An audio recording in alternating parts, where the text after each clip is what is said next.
إن الحمد لله نحمده ونستعينه ونستغفره ونعوذ بالله من شرور أنفسنا ومن سيئات أعمالنا من يهده الله فلا مضل له ومن يضلل فلا هادي له وأشهد أن لا إله إلا الله وحده لا شريك له وأشهد أن محمدا عبده ورسوله يا أيها الذين آمنوا اتقوا الله حق تقاته ولا تموتن إلا وأنتم مسلمون يا أيها الناس اتقوا ربكم خلقكم من نفس واحدة وخلق منها زوجها وبث منهما رجالا كثيرا ونساء واتقوا الله الذي تساءلون به والأرحام إن الله كان عليكم رقيبا يا أيها الذين آمنوا اتقوا الله وقولوا قولا سديدا يصلح لكم أعمالكم ويغفر لكم ذنوبكم ومن يطع الله ورسوله فقد فاز فوزا عظيما أما بعد فإن خير الحديث كتاب الله وخير الهدي هدي محمد صلى الله عليه وسلم وشر الأمور محدثاتها وكل محدثة بدعة وكل بدعة ضلالة وكل ضلالة في النار أعوذ بالله من الشيطان الرجيم ونبلوكم بالشر والخير فتنة وإلينا ترجعون وقال النبي المصطفى صلى الله عليه وسلم تعوذوا بالله من الفتن فقال الصحابة رضوان الله عليهم أجمعين نعوذ بالله من الفتن ما ظهر منها وما بطن رواه الإمام مسلم في صحيح. محترم بزرگوں، دوستوں اور اسلامی بہنوں،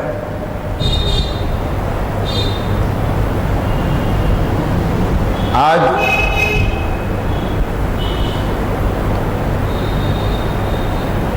29ویں رجب کی شب میں 29ویں رجب 1437 ہجری مطابق 6 مئی 2016 کی یہ شب عشاء کی نماز کے بعد جامع مسجد اہل حدیث تاتی باغ نور علی لین کلکتہ 14 میں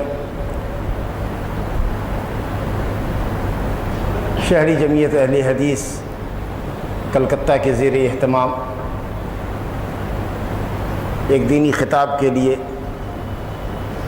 میں محترم ناظم جماعت ناظم جمعیت جناب جمال خان صاحب کی دعوت پر آپ کے روبرو حاضر ہوا ہوں. میں سمجھتا ہوں کہ نئے انتخاب کے بعد، جس کا وقفہ انشاءاللہ تعالی 5 سال کا ہوگا،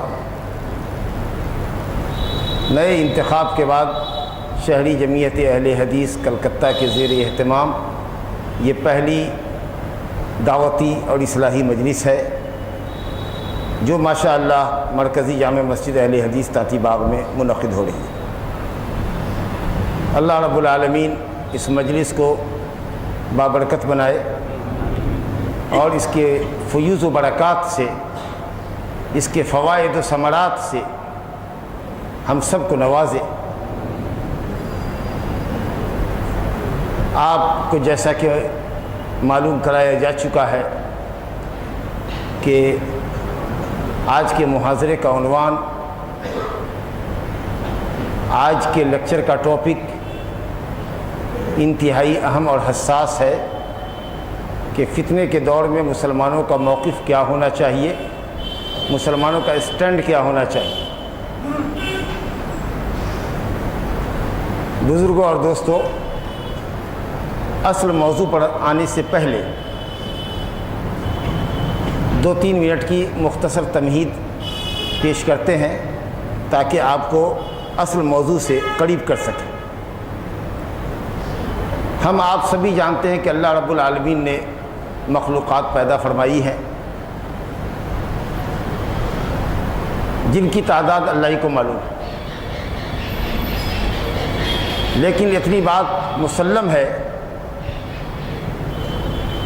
کہ مخلوق کی پیدائش کے پیچھے بہت بڑا مقصد اور بہت بڑی حکمت پوشیدہ ہے۔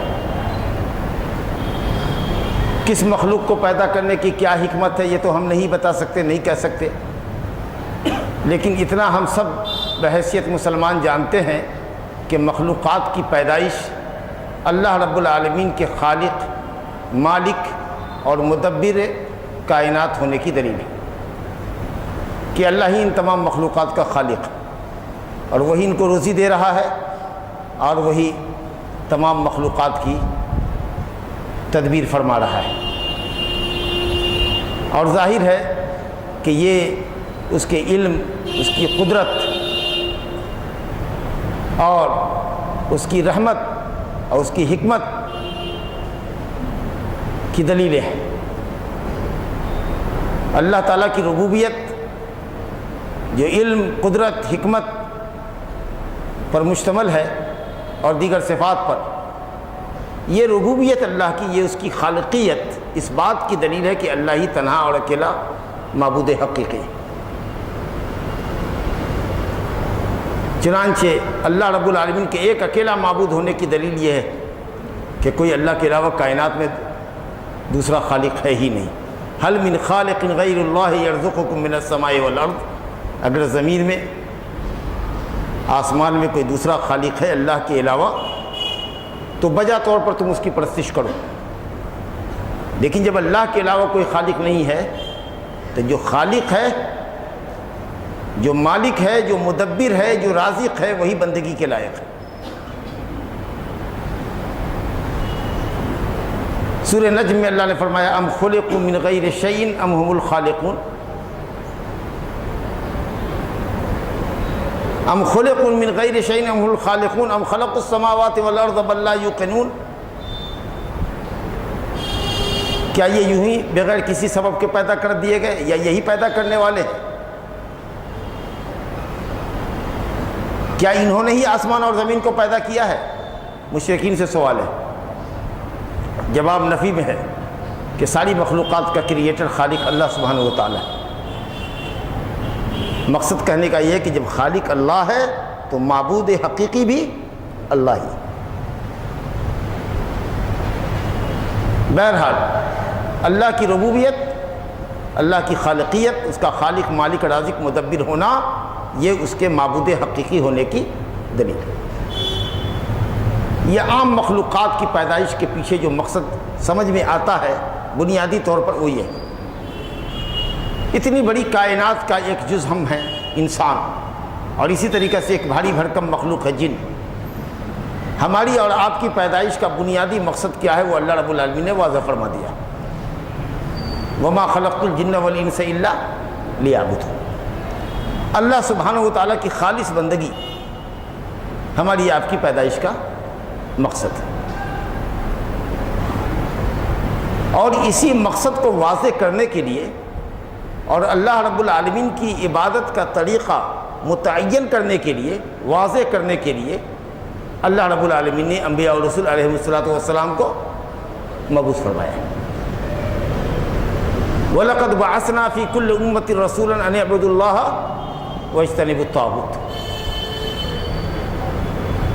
اللہ رب العالمین نے ہر امت میں رسول بھیجا، کیوں؟ کس لیے؟ ان اعبدوا اللہ، کہ تم کو عبادت کی تعلیم دے اور اللہ کے علاوہ کی بندگی سے تم کو روکے، منع کرے۔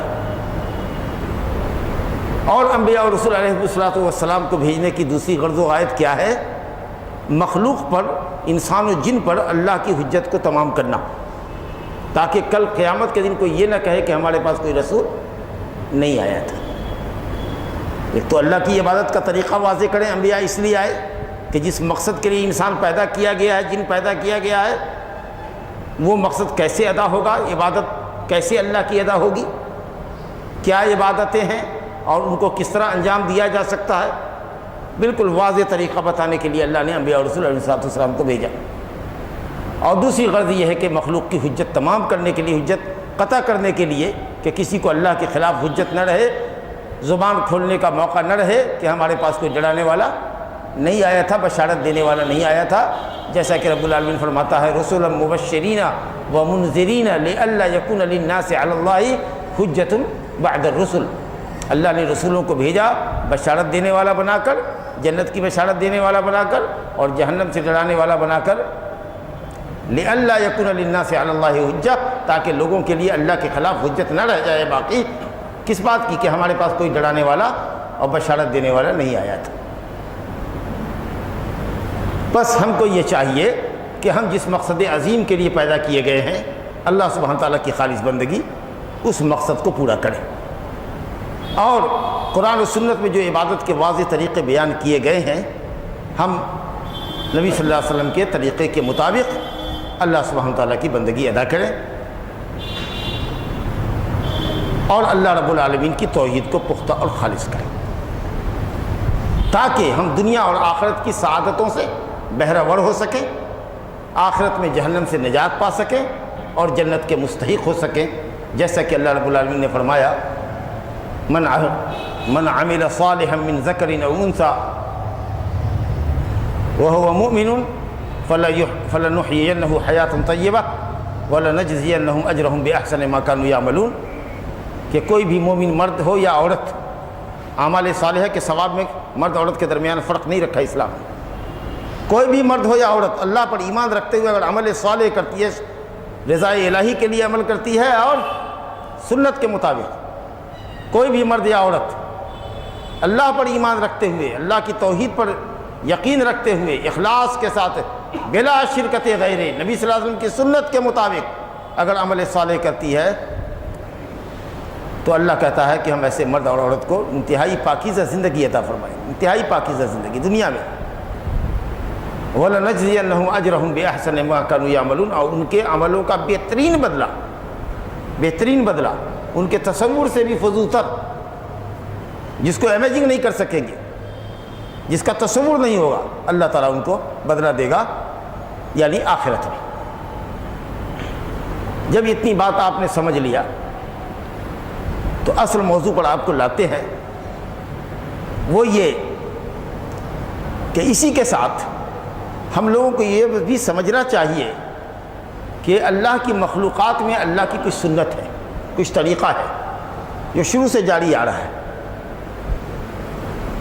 کچھ طریقے ہیں اللہ کی، کچھ سنتیں، سنت اللہ جس کو کہتے ہیں، اللہ کا طریقہ ہے بندوں کے درمیان، اس میں کوئی تبدیلی نہیں ہوتی۔ تو اللہ سبحانہ و تعالیٰ کی جاری سنتوں میں سے جو ہمیشہ سے ہوتی آ رہی ہے، انہی سنتوں میں سے ایک سنت، ایک طریقہ، سنت بولے طریقہ، اللہ کے طریقوں میں سے، اللہ کے فیصلوں میں سے ایک فیصلہ، ایک طریقہ یہ ہے کہ وہ بندوں کو آزماتا ہے، آزمائش سے دوچار کرتا ہے، آزمائش سے دوچار کرتا ہے، ابتلا اور آزمائش اور فتنوں سے اس کو گزارتا ہے، یہ بھی اللہ کی سنت رہی ہے۔ کیا مقصد ہے؟ کیوں فتنے اللہ اتارتا ہے؟ کیوں فتنوں سے ہم کو گزارتا ہے؟ کیوں فتنوں سے ہمارا واسطہ پڑتا ہے؟ یہ سوال ذہن میں پیدا ہوگا۔ تو پہلی بات تو میں نے آپ کو یہ کی کہ یہ اللہ کا طریقہ رہا ہے۔ دوسرا جواب یہ ہے کہ خود اللہ رب العالمین نے فرمایا کہ فتنوں سے، آزمائشوں سے اس لیے ہم تم کو دوچار کرتے ہیں تاکہ ہم جان لیں کہ سچا مومن کون ہے اور جھوٹا کون ہے، اور تکلیفوں پر اور مصیبتوں پر اور فتنوں پر صبر کون کرتا ہے، تحمل کون کرتا ہے، معاملے کی تحقیق کون کرتا ہے، اور کون گھبراتا ہے، بے چینی کا اظہار کرتا ہے اور بغیر سوچے سمجھے فتنے کی آگ میں کود جاتا ہے۔ دلیل اللہ سبحانہ تعالیٰ کا یہ فرمان، احسب الناس ان یقولوا آمنا، احسب الناس ان یقولوا آمنا، احسب الناس ان یترکوا ان یقولوا آمنا وهم لا یفتنون، الف لام میم، احسب الناس ان یترکوا ان یقولوا آمنا وهم لا یفتنون وَلَقَدْ فَتَنَّ الَّذِينَ مِن قَبْلِهِمْ فَلَيَعْلَمَنَّ اللَّهُ الَّذِينَ صَدَقُوا وَلَيَعْلَمَنَّ الْكَاذِبِينَ۔ کیا لوگوں نے یہ سمجھ رکھا ہے کہ کہہ دیں گے کہ ہم اللہ پر ایمان لائے تو ہم اتنا ہی کہنے پر ان کو چھوڑ دیں گے، ان کی آزمائش نہیں کریں گے؟ ہم آزمائش ضرور کریں گے ایمان والوں کی، وَلَقَدْ تاکہ ہم جان لیں کہ سچا کون ہے اور جھوٹا کون ہے۔ وَلَقَدْ فَتَنَّا الَّذِينَ مِن قَبْلِهِمْ، ہم نے ان ایمان والوں سے پہلے والے ان ایمان والوں کو بھی اور انبیاء کرام کو بھی آزمایا ہے اور ابتلاء و مصیبت سے ان کو گزارا ہے،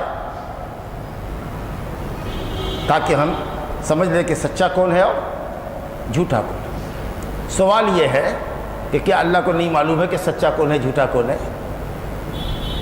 یہ سوال اکثر ذہن میں آئے گا قرآن مجید میں مختلف مقامات پر۔ حتیٰ نعلم المجاہدین منکم، ہم جان لیں کہ تم میں کا مجاہد کون ہے، غیر مجاہد کون ہے۔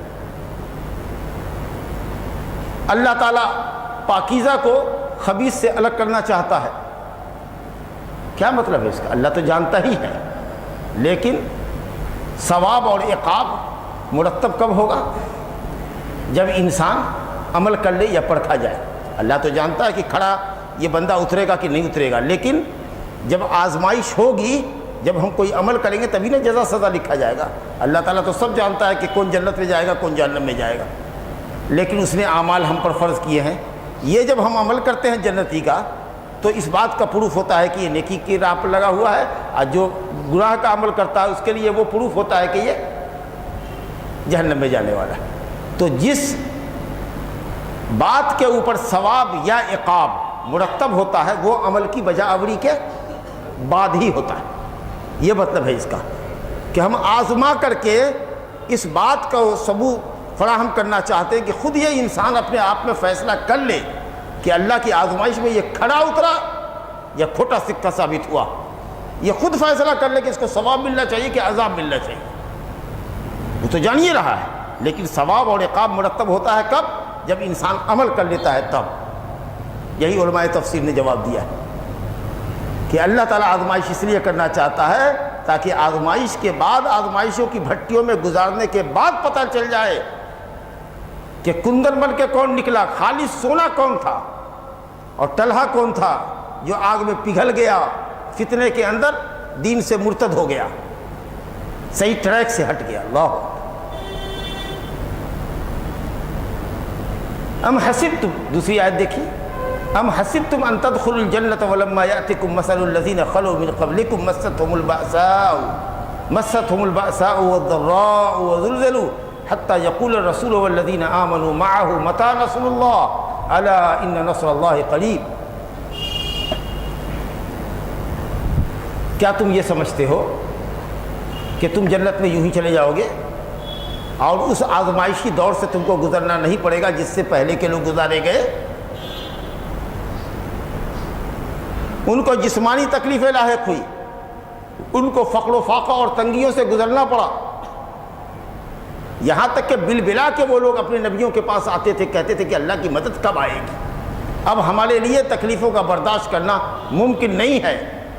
تو انبیاء کرام ڈھالس دیتے تھے کہ صبر کرو صبر کرو، اللہ کی مدد قریب ہے، الا ان نصر اللہ قریب۔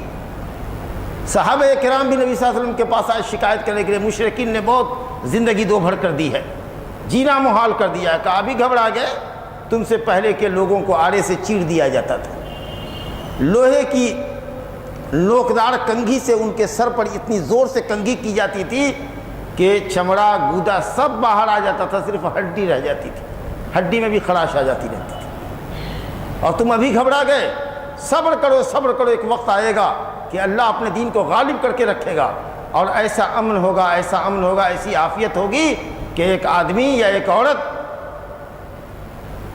ایک جگہ سے دوسری جگہ جائے گی اور اللہ کے سوا کسی کا ڈر نہیں ہوگا، اور بکریوں کو صرف بھیڑیے کا ڈر ہوگا، کسی چور کا ڈر نہیں۔ لَيَسِيرَ الرَّاكِبُ مِنْ صَنْعَاءَ إِلَىٰ حَضْرَمَوْتَ، صنعاء سے حضرموت تک ایک سوار چل رہا ہے، لیکن اس کو راستے میں چور اور ڈاکو کا خوف نہیں ہوگا، اتنا امن ہوگا، اور بکریوں کو صرف بھیڑیے کا ڈر ہوگا، کسی چور کا ڈر نہیں ہوگا۔ وَاللَّهِ لَيُتِمَّنَّ اللَّهُ هَذَا الْأَمْرَ، قسم اللہ کی اللہ اپنے دین کو غالب کر کے رہے گا، تم صبر تو کرو۔ اور صحابہ نے صبر کی وہ مثال پیش کی کہ کفر دم دبا کر بھاگا، اور نبی صلی اللہ علیہ وسلم پر یہ آیت نکلی وَقُلْ جَاءَ الْحَقُّ وَزَهَقَ الْبَاطِلُ إِنَّ الْبَاطِلَ كَانَ زَهُوقًا کہ یہ حق آ گیا، غالب آ گیا، اور کفر دم دبا کے بھاگا، اور اس کو بھاگنا ہی تھا، اس کو مٹنا ہی تھا۔ ایک اور حدیث سن لیجیے، ایمان تازہ ہو جائے گا۔ إِنَّ أَشَدَّ النَّاسِ بَلَاءً الْأَنْبِيَاءُ ثُمَّ الْأَمْثَلُ فَالْأَمْثَلُ سب سے زیادہ آزمائش ہوتی ہے انبیاء کرام کی، پھر جو ان کے بعد درجے میں ہوتے ہیں، پھر جو ان کے بعد ہوتے ہیں، یعنی انسان اپنے ایمانی کی پختگی کے اعتبار سے آزمایا جاتا ہے۔ جو جتنا قوی الایمان ہوتا ہے اس کی آزمائش اتنی ہی زیادہ ہوتی ہے۔ کیا حکمت ہوگی؟ اللہ اس کے مقام کو بہت بلند کرنا چاہتا ہے۔ حدیثوں میں یہ آتا ہے کہ انسان کبھی کبھی اپنے عملوں سے اگر اونچا درجہ جنت میں نہیں پا سکتا، اتنا عمل نہیں کر پا رہا ہے، تو اللہ تعالیٰ اس کو مصیبت میں مبتلا کرتا ہے تاکہ اس پر وہ صبر کرے، تو اللہ تعالیٰ اس کے صبر کی وجہ سے وہ مقام جنت میں اونچا اس کو عطا فرمائے۔ حدیث ہے اذا احب اللہ قوما ابتلاہم، جب اللہ تعالیٰ کسی قوم سے محبت کرتا ہے تو اس کی آزمائش کرتا ہے، اس کو آزماتا ہے۔ فمن رضی فلہ الرضا، تو جو اللہ تعالیٰ کی آزمائش پہ راضی ہوتا ہے، اللہ کا فیصلہ ہے قبول کرتا ہے، صبر و شکیب کا مظاہرہ کرتا ہے، اور اس سے بھی بڑھ کر ہے کہ راضی ہوتا، اللہ تیری مرضی ہے، تیرے حکم پر ہم راضی ہیں، یا جو بھی برا اثر اس تقدیر کا ہم پر پڑا ہے ہم اس پر خوش ہیں۔ بہت بڑا ایمان کا درجہ ہے۔ صبر کرنا ہی ہم سے ممکن نہیں ہوتا ہے۔ اگر 10 لاکھ کا 5 لاکھ کا گھاٹا لگ جائے تو صبر نہیں ہوگا۔ صبر کہتے ہیں واہ ویلا کی ضد، واہ ویلا کرتے کرتے ہلاک ہو جائیں گے۔ صبر کرنا ہی مشکل ہے، کہ جائے کہ صبر کے آگے ہے شکر، رضامندی اور شکر، راضی ہے کہ اللہ ٹھیک ہے، ہم خوش ہیں، نقصان ہوا تو خوش ہے، ہم تیرا شکریہ ادا کرتے ہیں۔ یہ تو بہت بڑی بات ہے۔ تو جب اللہ کسی قوم کو آزماتا ہے، جس سے محبت کرتا ہے اس کو آزماتا ہے، جب وہ راضی ہوتا ہے تو اللہ اس سے راضی ہوتا ہے، اس کے لیے رضامندی رضامندی۔ ومن سخط فلہ سخط، اور جو ناراضگی کا اظہار کرتا ہے اس کے لیے ناراضگی ہوتی ہے۔ یہ 2 آیتیں اور 2-3 حدیثیں جو آپ کے سامنے پڑھی گئیں، ان سے یہ بات واضح ہوئی کہ اللہ رب العالمین آزمائش سے بندوں کو دوچار کیوں کرتا ہے۔ ماشاءاللہ، انتہائی سنجیدگی کے ساتھ، متانت کے ساتھ بیٹھیے۔ کافی علمی، کافی اہم موضوع ہے، اور اس کو ہم جستہ جستہ آپ کے سامنے کھولیں گے تاکہ موضوع آپ سے قریب ہوتا چلے۔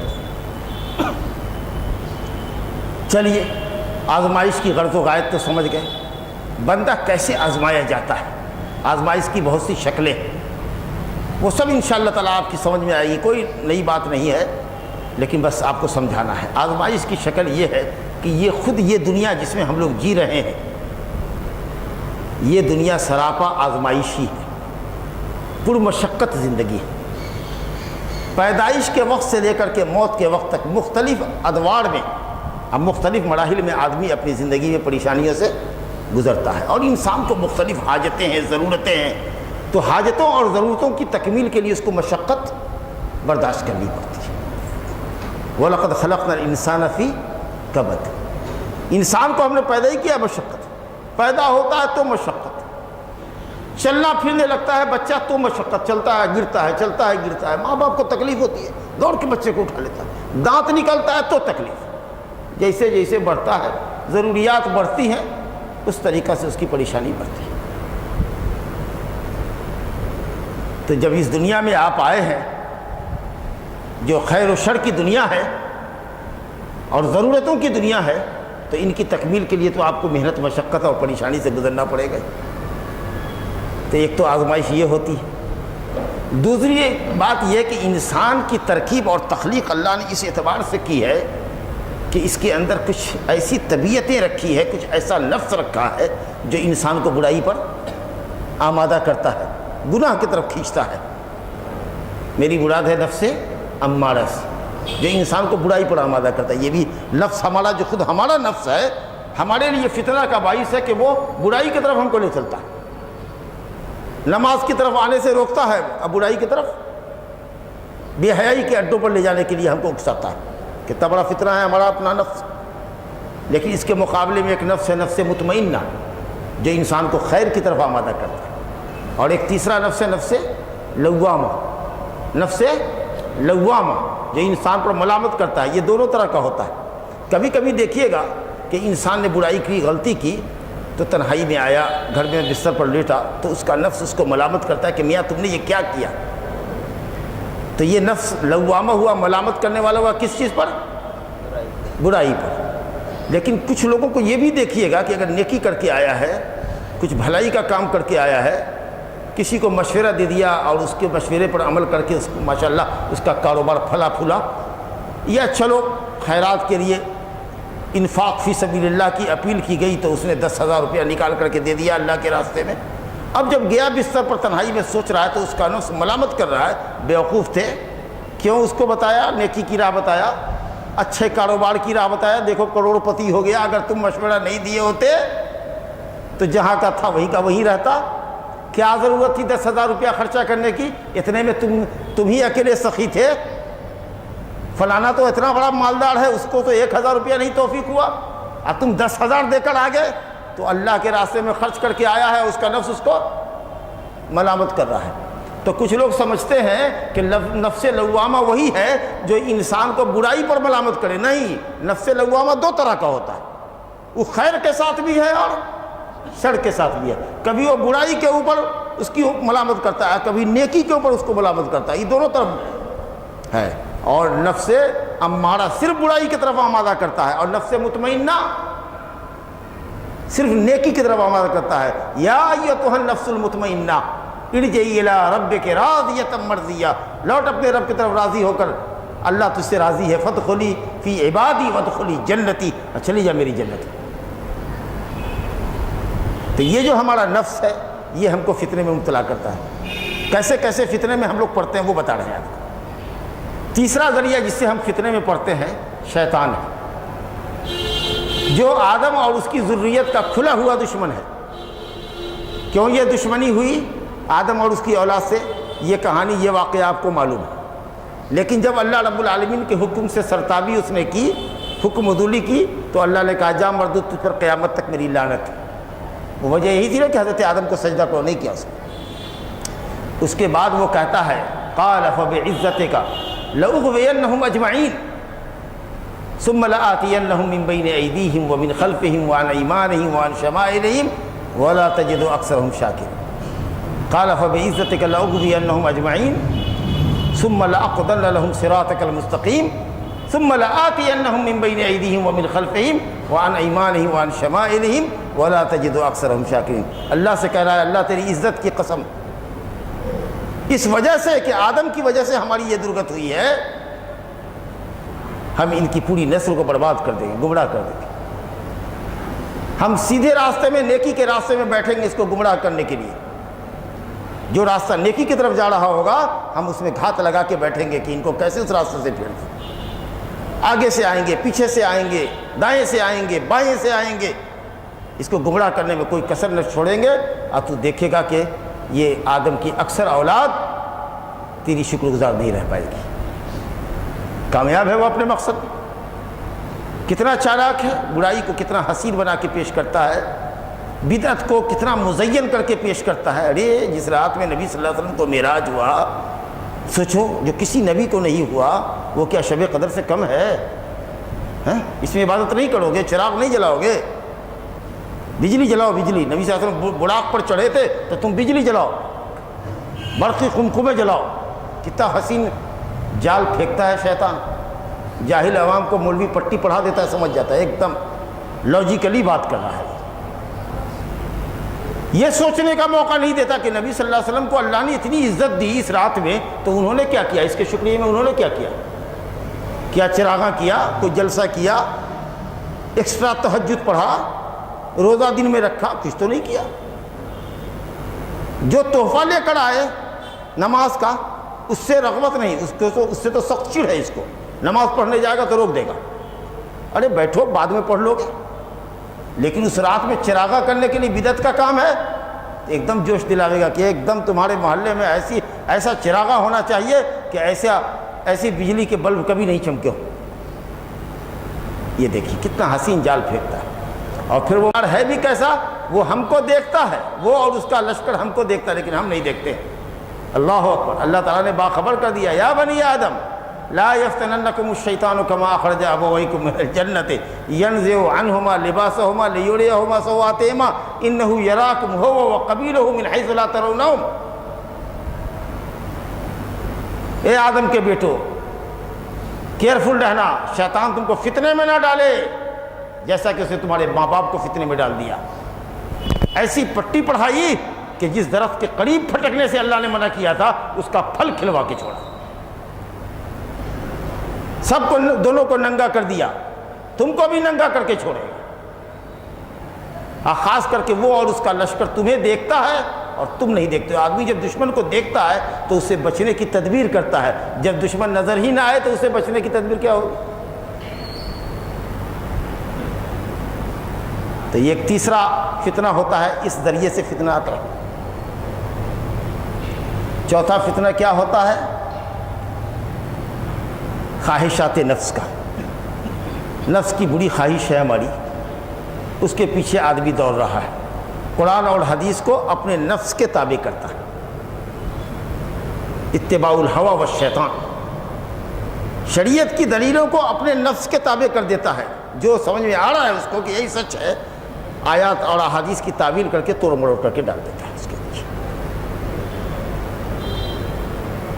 فتنوں میں کس دروازے سے کس راستے سے فتنے اور آتے ہیں؟ تقدیر ہے۔ آپ جانتے کہ اللہ نے تقدیر ہماری لکھی ہے، اچھی بھی لکھی ہے اور بری بھی لکھی ہے۔ ہم کہتے بھی ہیں والقدر خیرہ وشرہ، مومن ہے تو شر کے اوپر صبر کرے گا، لیکن کچھ ایسے فیصلے ہوتے ہیں جو انسان کو ہلا دیتے ہیں، ہلنا نہیں چاہیے۔ سوچتا ہے میرا عمل تو خاک میں مل گیا، میری آرزوؤں کا جنازہ نکل گیا، میرا جوان بچہ میری آنکھوں کے سامنے دم توڑ گیا، فقر و فاقہ کا میں شکار ہو گیا، بے قصور میں پھنسا دیا گیا، جیل کی سلاخوں کے پیچھے ڈال دیا گیا۔ اب یہ دیکھیے، یہ جو تقدیر کے فیصلے ہوئے، بجائے اس پر صبر کرنے کے کہ وہ صبر کرتا اور اللہ سے مدد کا طالب ہوتا، یہ مصیبت اور تقدیر کے وہ فیصلے جو بظاہر اس کے حق میں خراب ہیں، وہ اس کے لیے فتنہ کا باعث بن گئے۔ اب اللہ تعالیٰ سے نا امید ہو گیا، بری باتیں بولنے لگا، اللہ کی شان میں نازیبہ کلمات استعمال کرنے لگا، تو یہ ایک فتنہ کا سبب بنا۔ اسی طریقے سے انسان کے لیے فتنہ ہے اس کی بیوی۔ یا ایھا الذین آمنوا ان من ازواجکم واولادکم فتنہ، اے ایمان والو تم میں سے بعض کی بیویاں اور بعض کے بیٹے بچے فتنہ ہے۔ یہ ایک بیوی فتنہ ہے، کہتی ہے ماں سے مت بولو، بہن کے یہاں مت جاؤ، رشتہ داروں کا پاس اور لحاظ نہ کرو، ہمارا لحاظ کرو، ہماری رشتہ داروں کا، سسرالی رشتہ داروں کی عزت کرو، تم اپنے رشتہ داروں کی عزت مت کرو۔ اور آدمی اس کے فتنے میں مبتلا ہو جاتا ہے۔ بیوی جو کہے، جتنی گراں مایہ رقم مانگے، جتنا زبردست بھاری بھرکم مطالبہ کرے، ہم اس کو پورا کر دیتے ہیں، لیکن ماں اگر مطالبہ کرے، معمولی سا مطالبہ کچھ کرے، بیٹا میرے لیے یہ لانا، تو وہ چھوٹا سا مطالبہ بھی بڑا بھاری لگتا ہے۔ پھر وہ بیوی کی صورت دیکھتا ہے کہ بیوی کیا کہتی ہے، لے آؤ گے تو لے آئے گا، لیکن اگر بیوی نے آنکھ کڑی کر دی نہیں لائے گا۔ ایک عالم نے بیان کیا کہ ایک شخص اسلامی ملکوں میں سے کسی ملک میں گیا، عید کی شب تھی، جملہ مترجہ کر رہے ہیں نصیحت کے لیے، تو بیوی نے تقریباً 10,000 کے زیور خریدے، 10,000 ریال کے زیور خریدے۔ آپ بڑھیا کو، ماں کو جو لے گیا تھا گاڑی میں، تو بچہ کو کہا کہ ماں اس کو لے کر کے گاڑی میں تم بیٹھو، ہم دونوں شاپنگ کرتے ہیں۔ سامنے گیا، شاپنگ کر لیا اس نے 10,000 ریال کی۔ کیا جی میں آیا، بوڑھی بھی نکلی گاڑی سے، آپ نے پوتے کو کندھے لگائے ہوئے دکان میں۔ اب دکاندار سے کہا کہ کل عید ہے تو 1 گرام 2 گرام کی انگوٹھی مجھ کو بھی دے دو، اور حساب اسی میں جوڑ دو۔ 105 ریال کی انگوٹھی ہوئی۔ جب حساب سامنے آیا تو اس نے کہا 10,000 ہی کا تو معاملہ تھا، یہ 105 ریال ایکسٹرا کہاں سے آیا؟ تو اس نے کہا کہ تمہاری ماں نے ایک انگوٹھی کی فرمائش کی، وہ میں نے اس کو دے دیا، ایڈ کر دیا۔ ارے وہ تو بوڑھی ہے، وہ انگوٹھی لے کے کیا کرے گی، وہیں پر کھڑی ہے۔ تو اماں انگوٹھی پہن کے کیا کرو گی بوڑھی؟ کہا بیٹا عید ہے سب پہنیں گے، میں بھی ایک انگوٹھی ڈال لوں گی۔ تو بیوی کہتی ہے کہ لے دو، خرید دو، ورنہ کل سے یہ تمہارے بچے کو نہیں کھلائے گی۔ گویا دایا ہے، نوکر ہے وہ، لے دو خرید دو ورنہ کل سے یہ تمہارے بچے کو نہیں کھلائے گی۔ اس نے بوڑھی انگوٹھی نکال کے رکھ دیا، کہا کہ اس کو جمع کر لو، حساب ان کا 105 ریال کم کر دو، میں نہیں لیتی۔ چلی گئی، وہ گاڑی میں بیٹھ گئی۔ دکاندار نے بہت ڈانٹا کہ تم کو شرم آنی چاہیے کہ وہ ماں ہے جس نے تم کو جنم دیا ہے، تم اس کے لیے 105 ریال نہیں خرچ کر سکے، اور بیوی کل عید میں تمہارا 10,000 کا پہنے گی اور تم نے ماں کو نوکرانی سمجھا؟ ارے وہ تو ویسے بھی پوتے سے محبت کرے گی، تم کچھ دو یا نہ دو وہ گود کھلائے گی، تمہاری بیوی اس کو دایا اور نوکر سمجھتی ہے؟ تم کو شرم آنی چاہیے۔ جب اس دکاندار نے، مسلمان دکاندار، دیندار دکاندار ہوتا ہے تو وہ وہاں بھی دعوت کا اور نصیحت کا کام کرتا ہے۔ احساس ہوا اس کو، گیا اماں لے لو، کہا نہیں بیٹا میں نہیں لیتی۔ ارے میں بوڑھی ہوں، میں لے کر کیا کروں گی؟ اور نہیں گھبرانا نہیں، تمہارے بچے کو جتنا کھلاتی تھی آج تک اس سے زیادہ کھلاؤں گی، تاکہ تمہاری بیوی تم کو تانا نہ دے۔ ازار و قطار وہ بوڑھی روتی جا رہی ہے، لاکھ اس میں خوشامد کیسے کہا میں نہیں لے سکتی، واللہ میں نہیں لے سکتی، اور اس طریقہ سے واپس گئی۔ یہ بیوی کیا ہے؟ اگر اس طرح کی بیوی ہم کو ملے جو نیکی کے کام سے روکے، ماں کی خدمت سے روکے، اپنے رشتہ داروں کے تعلقات سے روکے، کیسا ہے؟ بیٹا بیٹی ہے، ماں باپ سے اس طرح کی چیزوں کا مطالبہ کرے جو جائز نہیں ہے، اس کی آمدنی سے زیادہ مطالبہ کرے کہ ماں باپ اب چوری کرنے پر مجبور ہو، باپ رشوت لینے پر آفس میں ہے تو مجبور ہو، گھوٹالہ کرنے پر مجبور ہو تاکہ بیٹے بیٹیوں کی آرزو پوری کر سکے، یہ اولاد کس کام کی؟ جو نیکی کے اوپر اپنے ماں باپ کا تعاون نہ کرے، یا عورت نیکی پر اپنے شوہر کا تعاون نہ کرے۔ بلکہ بعض علماء نے کہا ہے کہ بیٹے کی خاطر تو آدمی صرف ایک گناہ کرتا ہے، بے ایمانی کرتا ہے، لیکن بیوی کی خاطر 2 گناہ کرتا ہے، ایک بے ایمانی بھی کرتا ہے، چوری چماری بھی کرتا ہے، دوسرے رشتے بھی کاٹتا ہے، کیونکہ بیوی کہتی ہے فلاں سے رشتہ کاٹو، فلاں سے کاٹو۔ بیٹا بیٹی اس بات کا مطالبہ نہیں کرتا، اس کو ددیال بھی پیارا ہے اور نلیال بھی پیارا ہے، لیکن بیوی کو صرف اپنا میکا پیارا ہے اور دادیال کے یعنی شوہر کے رشتہ دار پسند نہیں ہے۔ یہ عمومی بات نہیں کہی جا رہی ہے، اللہ کی بعض بندیاں ایسی بھی ہوں گی جو سسرال کو یہ اپنے گھر سے زیادہ اہمیت دیتی اور ساس سسرے کی بڑی خدمت کرتی ہیں اور نندوں سے بھی اچھے تعلقات رکھتی ہیں، ایسی بھی اللہ کی بندیاں بہت۔ تو بہرحال جو عورتیں یا جو بچے نیکی اور بھلائی پر اپنے والدین کا ساتھ نہ دیں، یقیناً وہ بچے اور وہ بیوی باعث فتنہ ہے۔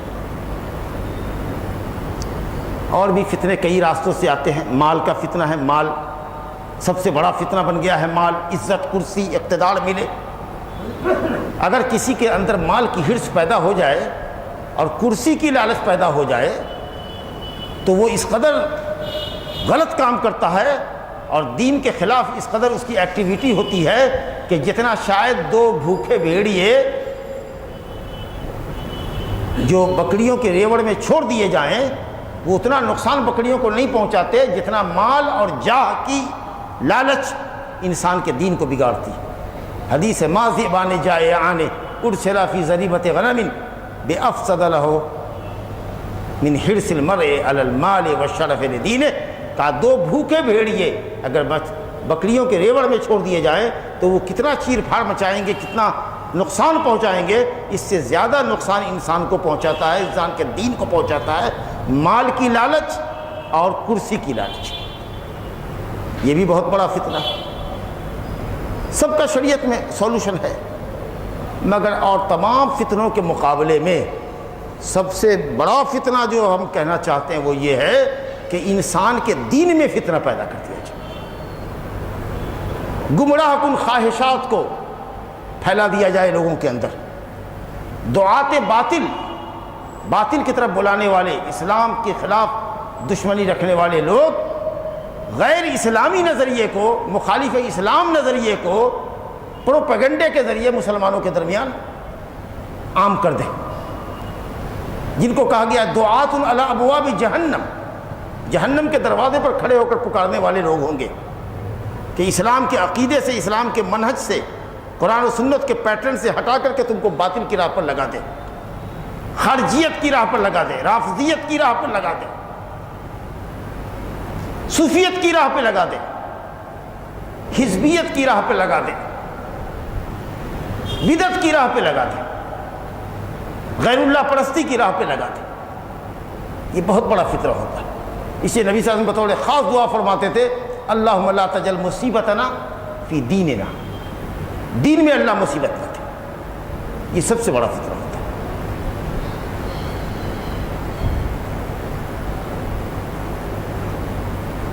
صحابہ کرام سے نبی صلی اللہ علیہ وسلم نے فرمایا کہ لوگوں اللہ سے فتنے سے پناہ چاہو، جو فتنے ظاہر ہیں اور جو فتنے پوشیدہ ہیں. تو تمام صحابہ نے کہا نعوذ باللہ، جو وہاں مجلس میں موجود تھے، نعوذ باللہ من الفتن ما ظہر منہا وما بطن. مسلم شریف کی روایت ہے ہم اللہ سے فتنوں سے پناہ چاہتے ہیں، وہ فتنے جو ظاہر ہوں یا وہ فتنے جو پوشیدہ ہوں.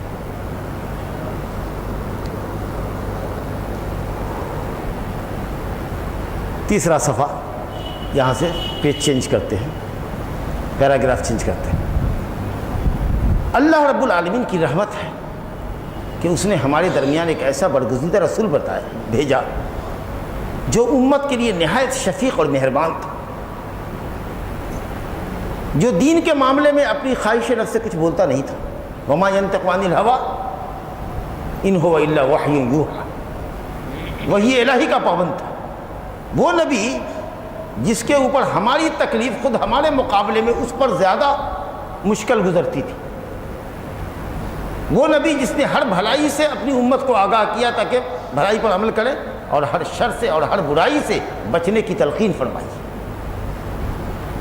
جو صادق الامین تھا، جو امت کا انتہائی خیر خواہ تھا. قیامت تک رونما ہونے والے فتنے سے آپ صلی اللہ علیہ وسلم نے اپنی امت کو آگاہ کر دیا. کب کب کیسے کیسے فتنے پیدا ہوتے جائیں گے، کیوں؟ تاکہ امت ان فتنوں سے باخبر رہے اور بچنے کی تدبیر اختیار کرے. غور فرمائیے، آپ دیکھ لیجیے حدیث کی کتابوں میں کتاب الملاحم، کتاب الفتن، آپ کو حدیث کی کتابوں میں ابواب ملیں گے. اور بہت زیادہ بھی محدثین نے، قدما نے اور حدثاء نے، بعد کے محدثین نے، قدیم محدثین نے، علماء نے، جی اس زمانے کے اندر بھی فتنوں کے اوپر باقاعدہ کتاب لکھی. کیوں؟ تاکہ ہم فتنوں سے آگاہ ہو سکیں. حضرت حذیفہ رضی اللہ عنہ، جن کو صاحب السر کہتے ہیں، نبی صلی اللہ علیہ وسلم بہت سے راز ان کو بتاتے تھے. یہ کہتے ہیں کہ لوگ نبی صلی اللہ علیہ وسلم سے پوچھتے تھے خیر کے متعلق، اور میں ان سے پوچھتا تھا شر کے متعلق کہ برائی کیا ہے، فتنے کیا ہیں. مخافت ان یدرکنی، اس ڈر سے کہ کہیں فتنہ ہم کو پکڑ نہ لے. تو فتنے کا علم ہوگا تب نہ فتنے سے بچیں گے. صرف خیر آپ کو معلوم ہو کہ نیکی کیا ہے اور اس کے مقابلے میں آپ کو بدی کیا ہے یہ معلوم نہ ہو تو شیطان آپ کو بدی میں ڈال دے گا، یہ کہا کہ یہ بھی خیر ہے. لیکن آپ کو پتا ہوگا کہ نہیں یہ شر ہے تو اب نہ بچ سکیں گے آپ. تو فتنوں کی معرفت بہت ضروری ہے. اور فتنوں کی زیادہ تر حدیثیں، تقریباً 99% حدیثیں فتنے کی حضرت حذیفہ رضی اللہ عنہ نے بیان فرمائی. حضرت عمر فاروق رضی اللہ عنہ نے کہا کہ تم میں سے کس نے فتنے کی حدیث یاد کی ہے؟ تو حذیفہ نے کہا کہ میں نے. تو نبی صلی اللہ علیہ وسلم، حضرت عمر نے فرمایا کہ تم تو بہت جڑی آدمی ہو اس معاملے میں. تو کہا کہ فطرۃ الرجل فی اہلہ و مالہ، کہا کہ مرد اولاد کے فتنے میں پڑتا ہے، بیوی بچوں کے فتنے میں پڑتا ہے. کہا نہیں، میں اس فتنے کی بات نہیں کرتا. یہ فتنہ تو ایسا ہے کہ یکفرہ الصلاۃ والصدقۃ والصیام، روزہ، نماز اور زکوٰۃ، یہ سب اس فتنے کا حل ہے، کفارہ ہے. میں اس فتنے کی بات کر رہا ہوں التی تموج کموج البحر، جو سمندر کی موجوں کے طریقہ سے ملت اسلامیہ کی طرف بڑھنے والا فتنہ ہوگا. تو کیا کہا حذیفہ نے کہ امیر المومنین آپ کو پرواہ نہیں ہے، کیونکہ اس فتنے کے درمیان اور آپ کے درمیان ایک آہنی دیوار ہے. ذرا غور کیجیے گا، آہنی دیوار، وہ فتنہ آپ تک نہیں آ سکتا. کہا کہ تو وہ دروازہ یا وہ دیوار توڑ دی جائے گی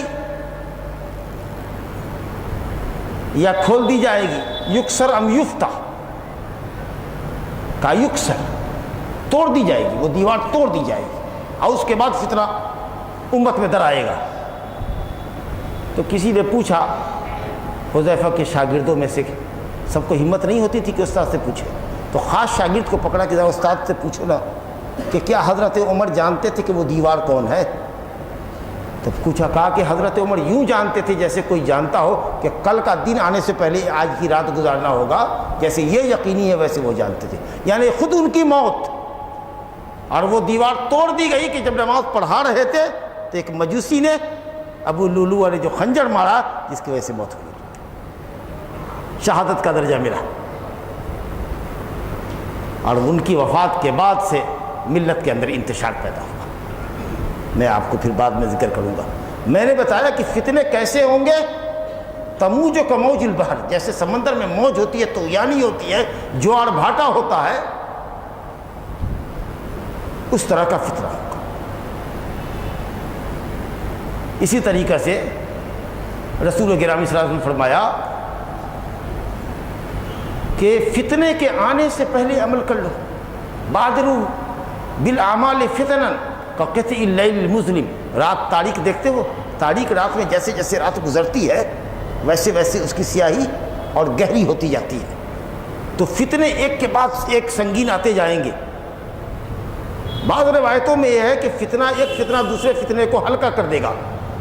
جو کل فتنہ آیا تھا، آج جو فتنہ آیا، یہ آج کا فتنہ کل کے فتنے سے زیادہ سنگین ہوگا۔ آدمی سوچے گا کہ اس فتنے میں میری جان ہلاک ہو گئی، میں برباد ہو گیا، لیکن بچ جائے گا۔ دوسرا اس سے سنگین فتنہ آئے گا تو کہے گا اس میں نہیں بچوں گا، پھر اس میں بھی بچ جائے گا، پھر تیسرا، اس طریقے سے فتنے پر فتنہ آتا جائے گا۔ کہیں کہا گیا کہ کالے دھوئیں کے مانند فتنہ ہوگا، کالے دھوئیں کے مانند، کالی بدلیوں کے مانند ہوگا۔ کبھی نبی صلی اللہ علیہ وسلم نے یہ فرمایا، بخاری شریف کی حدیث ہے کہ ستکون فتن، بہت فتنے ہوں گے۔ اس میں آپ نے بتایا یتقارب الزمان، ذرا غور سے سنتے جائیے گا، یتقارب الزمان، زمانہ قریب ہو جائے گا۔ زمانہ قریب ہونے کا مطلب ہے نیٹ کے اوپر زمانہ آ گیا نا، جہاں جس ملک کی خبر لینی ہو کلک کیجیے، آ گیا۔ کتنا قریب ہو گیا زمانہ۔ امریکہ کی خبر سال میں آتی تھی کہ نہیں آتی تھی ہندوستان میں، یہ مجھ کو پتہ نہیں ہے، پہلے جب وسائل نہیں تھے۔ چٹھی جو لکھی جاتی تھی تو چٹھی 6 مہینہ میں سعودی عرب پہنچتی تھی کہ نہیں پہنچتی تھی، یہ بھی نہیں معلوم۔ منٹوں اور سیکنڈوں کے اندر دنیا کی خبریں آ گئی، کیسے زمانہ قریب ہوا۔ اور جو مسافت کبھی سالوں میں پوری کی جاتی تھی، آج گھنٹے اور دنوں میں پوری کی جاتی ہے۔ اگر کوئی امریکہ چلتا تو 1 سال اس کو لگ جاتا یا 6 مہینہ لگ جاتا۔ اس زمانے میں یہ جہاز تو نہیں تھا جو تیز چلتا ہو، کشتیوں پر چلتے تھے، بادبانی کشتیوں پر، تو یقیناً 6 مہینہ تو لگتا ہی رہا ہوگا، سال بھر لگتا ہوگا۔ اب ہوائی جہاز سے 24 گھنٹے میں پہنچ جاتے ہیں۔ تو یہ مطلب ہے یتقارب الزمان کا، یہ تو فتنہ ہو گیا۔ اس کے بعد فرمایا کہ علم شریعت اٹھا لیا جائے گا، رفتہ رفتہ بڑے بڑے علماء جا رہے ہیں اور جہالت پھیل رہی ہے۔ اور ایک وقت ایسا آئے گا کہ کوئی صحیح علم رکھنے والا نہ ہوگا، لوگ جاہلوں کو، پیسے والوں کو اپنا سردار بنا لیں گے، وہی مفتی بن جائے گا اور اسے فتویٰ لیں گے، اور وہ غلط فتویٰ دے گا، اپنے بھی گمراہ ہوگا، دوسرے کو بھی گمراہ کرے گا۔ وہ دور بھی آہستہ آہستہ ختم ہے، اچھے علماء نہیں پیدا ہو رہے ہیں، نہیں نکل رہے ہیں۔ رفتہ رفتہ علم شریعت اٹھایا جا رہا ہے، یک بارگی تو اللہ نہیں اٹھائے گا، رفتہ رفتہ اٹھائے گا۔ اس کے بعد فرمایا شراب کثرت سے پی جائے گی، زناکاری کثرت سے کی جائے گی۔ کلچر بن گیا زناکاری، کلچر ہے، کلچر، تہذیب ہے جی، کھلم کھلا اس کے لیے اپیلنگ ہے، آؤ بدکاری کے لیے۔ وہ بالکل بدکاری گویا کہ ایک کلچر ہے، ایک ہب ہے، وہاں جائیے، کروڑوں روپے کی بزنس ہے، لیجئے، سال 2 سال 5 سال کے لیے آپ زناکاری اور بدکاری کے سین کو فلمائیے، شوٹ کروائیے اور کمپنیاں پیسے کمائیں۔ کلچر ہے۔ یکثر الزنا ویشرب الخمر، اور فرمایا کہ ویکثر الحرج، قتل بڑھ جائے گا، قتل بڑھ جائے گا۔ قتل کتنا ہو رہا ہے؟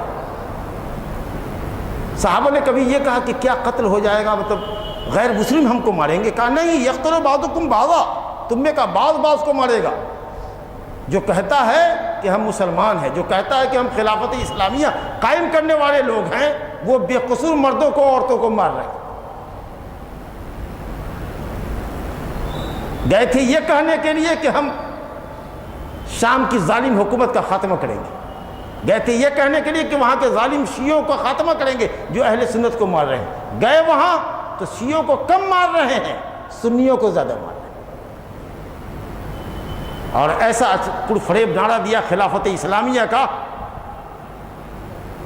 کہ جوشیلے نوجوان سب نکل گئے, چوری چھپے ماں باپ سے پوچھے بغیر بھاگتے بھاگتے پہنچے, گردنیں کٹا رہے ہیں, چہرے کچھ مصیبت میں پڑے ہوئے ہیں, بھاگنے کی جگہ نہیں ان کو مل رہی.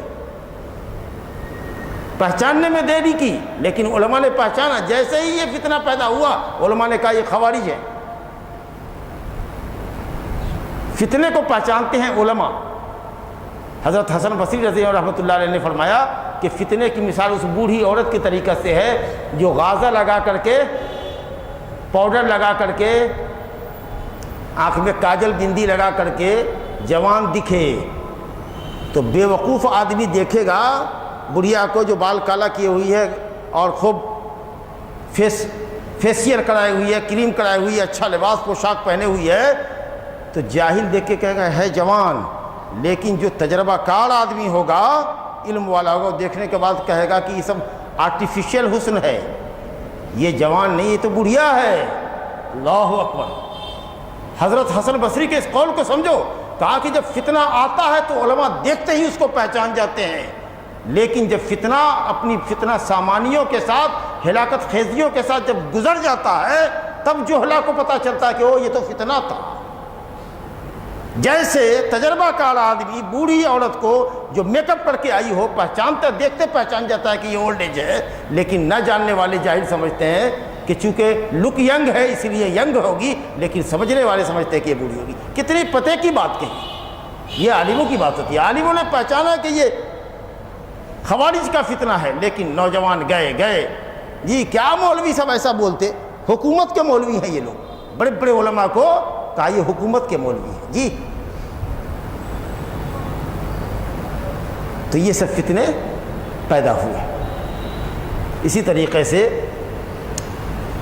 اور بھی فتنے کے متعلق نبی صلی اللہ علیہ وسلم نے بہت سی حدیث, ستکون فتن, فتنے ہوں گے ایسے فتنے کہ القائد خیر من القائم والقائم خیر من الماشی والماشی خیر من الساعی. اللہ اکبر. کہا جو بیٹھا ہوا انسان ہوگا وہ کھڑے انسان سے بہتر ہوگا, اور جو کھڑا ہوا ہوگا وہ چلنے والے سے بہتر ہوگا, اور جو چل رہا ہوگا وہ دوڑنے والے سے بہتر ہوگا. یعنی جو جتنا فتنے سے الگ رہے گا وہ اتنا سیف رہے گا. ایک دو حدیث نہیں ہے, فتنے کا پورا باب ہے, پورا چیپٹر. یہ نبی صلی اللہ علیہ وسلم کی رحمت ہے امت کے ساتھ کہ آپ نے مختلف ادوار میں رونما ہونے والے فتنوں سے اپنی امت کو آگاہ کیا. کیوں؟ تاکہ آپ ذہنی طور پر آمادہ رہیں کہ فتنہ اللہ کی سنت ہے, اس سے واسطہ ہم کو پڑے گا. تو ذہنی طور پر آپ فتنے میں بلبلائیں گے نہیں. دوسری بات, آپ کو اپنے دین کے تعلق سے واضح شریعت پہ ہونا چاہیے تاکہ اس واضح منہج کے سامنے, علم کے سامنے آپ سمجھ سکیں کہ یہ جو اس طرح کی بات کہہ رہا ہے یہ قرآن و حدیث کے خلاف ہے اور یہ سلف کے عقیدے اور منہج کے خلاف. اگر آپ کے پاس علم ہوگا تو آپ ریکھانترت کر سکیں گے کہ یہ غلط ہے, کنڈم ہے, یہ نظریہ کنڈم ہے, غلط ہے. اور پھر آپ کے پاس سولوشن بھی موجود ہوگا قرآن حدیث کی روشنی میں کہ اس فتنے سے بچا کیسے جائے. یہ مقصد ہے. اب آپ دیکھیے حضرت عمر فاروق رضی اللہ عنہ کے بعد جیسا کہ آپ نے سماعت فرمایا, فتنے سمندر کی لہروں کے طریقہ سے ملت کے اندر در آئے. سب سے پہلا فتنہ جو پیدا ہوا وہ فتنہ خوارج کا تھا. اور یہ خوارج دین سے خارج ہونے والے لوگ, دین سے خارج ہونے والے لوگ, دین کا دعویٰ کر کے دین سے خارج ہونے والے لوگ, ان کی علامت بتائی گئی ہے لمبی لمبی داڑھی, موچیں منڈی ہوئی, بال ان کے منڈے ہوئے, گٹھے نشان کے, سجدے کے. اتنی گاڑھی نماز اطمینان کی پڑھیں گے کہ صحابہ کو فرمایا نبی نے کہ تم لوگ اپنی نماز ان کی نمازوں کے سامنے حقیر سمجھو. ایسی گاڑھی تلاوت کریں گے اطمینان کی, کہو گے کہ ہماری تلاوت ان کے سامنے کچھ نہیں. تم اپنے روزے کو ان کے روزے کے سامنے ہلکا سمجھو گے, لیکن وہ دین سے ایسے نکلے ہوئے ہوں گے جیسے تیر شکار کو چھید کر کے نکل جاتی ہے, آر پار ایک دم. دین سے نکلنے والے لوگ ہیں. اب یہ بتائیے کتنا بڑا فتنہ ہے، اتنی لمبی داڑھی رکھے ہو، پیٹ تک ناف تک رکھے ہوا ہو، گٹے کا نشان ہو، اطمینان پڑے، ظاہر ہے کہ اس کے تقویٰ کے پیچھے آدمی جائے گا۔ اب وہ جو پٹی پڑھائے گا وہ پڑھ لے گا، اگر اس کے پاس بصیرت نہیں ہوگی، علم نہیں ہوگا تو۔ یہ خوارج یہ پورے آب و تاب کے ساتھ، پوری طاقت کے ساتھ کب ظاہر ہوئے؟ حضرت علی کے زمانے میں، اور یہ عسکری تنظیم بن گئے، فوجیوں کو بھی انہوں نے تیار کر لیا۔ ان کے فالوور بہت تھے، ان کے دعات تھے، ان کے اتباع تھے، پیروکار تھے۔ اگرچہ اس کی بیج پڑ چکی تھی نبی صلی اللہ علیہ وسلم کے زمانے میں۔ یاد کیجئے غزوہ حنین کے بعد جب تقسیم غنائم کر رہے تھے آپ، تو ایک وہاں آدمی موجود تھا ذوالخویسرہ التمیمی۔ اس مردود نے یہ کہا کہ جو تقسیم آپ نے کی ہے نبی صلی اللہ علیہ وسلم کو کر کے، اعدل یا محمد، بدتمیزی دیکھیے کتنا بڑا بدتمیز ہے وہ، آپ دیکھیے، اعدل یا محمد، نام لے کے پکارتا ہے، اے محمد انصاف کرو، فإنک لم تعدل، تم نے انصاف نہیں کیا۔ آپ نے کہا ویلک، تو ہلاک ہو، ان لم عادل فمن یعدل، اگر میں انصاف نہیں کروں گا تو کائنات میں کون انصاف کرے گا؟ اور اس کے اس جملے کو دیکھیے نبی صلی اللہ علیہ وسلم کی نظر نبوت کیسی ہے۔ کہا کہ اسی کی نسل سے ایسے لوگ پیدا ہوں گے جو دین سے ایسے نکل جائیں گے جیسے تیر شکار سے نکل جاتی۔ فرما دیا ہے، پہچانا نا، اس کے جملے سے ایک ورڈ سے پہچان لیا کہ اسی کی نسل سے خوارجی نکلے۔ اور انہوں نے کیا ظلم کیا؟ شبہات کی بنیاد پر کہ حضرت عثمان غنی اپنے رشتہ داروں کو عہدہ دیتے ہیں چن چن کر کے، اقربا پروری کر رہے ہیں۔ آپ کو معلوم ہے کہ انہی خارجیوں نے حضرت عثمان غنی کا قتل کیا، ان کے گھر کی دیوار پھلانگی اور قرآن کی تلاوت کر رہے تھے، اور مظلومانہ شہادت کا واقعہ ان کے پیش آیا۔ کس بے دردی کے ساتھ ان ظالموں نے حضرت عثمان کو قتل کر دیا۔ یہ کون تھے؟ خوارج تھے۔ پھر حضرت علی اور حضرت معاویہ کے درمیان جو جنگ ہوئی، اور جب جنگ ختم ہونے کی بات آئی کہ نہیں جنگ ختم ہو جائے، ہم لوگ صلح کر لیں، تو ان کو تو مسلمانوں کا خون بہایا جانا پسند تھا۔ انہوں نے دیکھا وہ صلح ہو جائے گی تو جنگ بندی ہو جائے گی، تو جو خون دونوں طرف سے بہہ رہا تھا صحابہ اور تابعین کا، یہ رک جائے گا۔ اس نے کہا نہیں نہیں، ہم نہیں مانتے، جج تو صرف اللہ ہے، یہ دوسرے جج کہاں سے آ گئے؟ ارے جج تو اللہ ہے، قانون اللہ کا ہے، لیکن اللہ کے قانون کو امپلیمنٹ کرنے والا کون ہوگا؟ کوئی تو جج ہوگا۔ دیکھ لیجئے، مطلب قرآن کی غلط تعبیر کہتے ہیں، ان الحکم الا للہ، حکم اللہ کا ہے۔ ارے حکم تو اللہ کا ہے، لیکن اس حکم کو امپلیمنٹ کون کرے گا؟ جب اسلامی عدالت میں جج بیٹھتا ہے کہ نہیں بیٹھتا ہے؟ قرآن سنت کا ہوتا ہے۔ دیکھیے کتنی غلط قرآن کی تعبیر کرتے تھے۔ نکل گئے حضرت علی سے، کیونکہ ان کا تو مدعا تھا کہ جنگ جاری رہتی، قتل چلتا رہتا۔ جب دیکھا کہ قتل ختم ہو رہا ہے، مسلمان کا خون محفوظ رہے گا، جھٹ سے بغاوت کر لیا، اطاعت سے خروج کر لیا حضرت علی کی۔ حضرت علی کو کافر کہا، ان کے ساتھیوں کو کافر کہا، ادھر معاویہ رضی اللہ عنہ کو بھی کافر کہا۔ حضرت معاویہ رضی اللہ عنہ نے ان کو سمجھانے کے لیے بھیجا، حضرت ابن عباس رضی اللہ عنہ، اور کئی لوگوں کو سمجھانے کے لیے معمول کیا۔ کچھ سمجھے کچھ نہیں سمجھے۔ حضرت علی رضی اللہ عنہ باقاعدہ ان خوارج سے جنگ کی، اور جنگ میں الحمدللہ سب کا صفایا کر دیا۔ کچھ ایسے ہی معدود چند، شاید 12 یا 15 کے قریب بچ گئے جو میدان سے بھاگے۔ اس میں ایک علامت نبی صلی اللہ علیہ وسلم نے بتائی تھی کہ ذوالسدیین ہوگا، ایک ایسا آدمی ہوگا جس کے پیٹھ کے اوپر عورت کی چھاتی کی طرف پستان کی طرف پستان بنا ہوا ہوگا، وہی لیڈر ہوگا۔ جب لاشوں کو الٹ الٹ کر کے بوٹ سے مجاہدین نے، صحابہ کرام نے، تابعین نے دیکھنا شروع کیا، تو وہ زانو اس پر، ہم نے پیٹھ پر کہا، یعنی دونوں اس پر بازو کے اوپر عورت کے پستان کے طریقہ سے پستان بنا ہوا ہوگا۔ کہا وہ یہی ہے۔ 10 کو 12 کو بھاگا، ختم ہو جانا چاہیے تھا، لیکن نظریات ختم نہیں ہوتے۔ وہ نظریہ رہا، صحابہ کو کافر کہیں گے، قرآن کی منمانی تعویل کریں گے، مسلمانوں کا خون بہائیں گے، اسلام کو نقصان پہنچائیں گے، قرآن کی تعویلات کریں گے، بیجا تعویلات، صحابہ اور تابعین کے منہج سے ہٹیں گے۔ یہ نظریہ قائم رہا، اور ہر زمانے میں مختلف ادوار میں خوارج ظاہر ہوتے رہے، اور اس نے مسلمانوں کے اندر بڑی دھما چوکڑی مچائی۔ آج بھی خوارج پیدا ہیں جن کے متعلق میں نے ابھی ذکر کیا، وہی سب نظریہ ہے، لیکن اب تو اور مکاری ہے، تقیہ ہے، جھوٹ ہے، جھوٹ ہے۔ لمبی داڑھی رکھے ہوئے ہیں، مصنوعی داڑھی، دیکھنے والوں نے دیکھا ہے، سمجھنے والوں نے سمجھا ہے، اپنے آنکھوں دیکھا حال جو وہاں سے بھاگے ہیں تو بتایا ہے کہ رات میں جاتے ہیں تو داڑھی اتار کر کے رکھ دیتے ہیں، شراب اور شباب چلتا ہے۔ یہ کہتے ہیں کہ اپنی دعوت کو پھیلانے کے لیے مکاری جھوٹ جائز ہے، عورت بن کر کے برقع پہن کر کے جاتے ہیں اور مردوں کی صفوں میں گمراہی پیدا کرتے ہیں، کہتے ہیں یہ سب جائز ہے۔ جیسے شیعوں کے یہاں تقیہ ہے، کہہ دو کہ ہاں ہم آپ کے بھائی ہیں اور اندر اندر اس کی ہلاکت کرو، یہ سب گویا دین ہے ان کے یہاں۔ اس طریقہ سے مکاری اور فریب کاری اب اس زمانے تک آ گئی۔ تقریباً اکثر دنیا کے اندر لوگوں نے بڑی واہ واہی کی سعودی عرب کے علماء جن کو اللہ نے رسوخ عطا فرمایا ہے، اور وہاں کے حکمراں جن کو اللہ نے دینی بصیرت عطا فرمائی ہے، جو توحید پر قائم حکومت ہے، اس نے کنڈم کیا اس کو، اور علماء نے اسی وقت کہا۔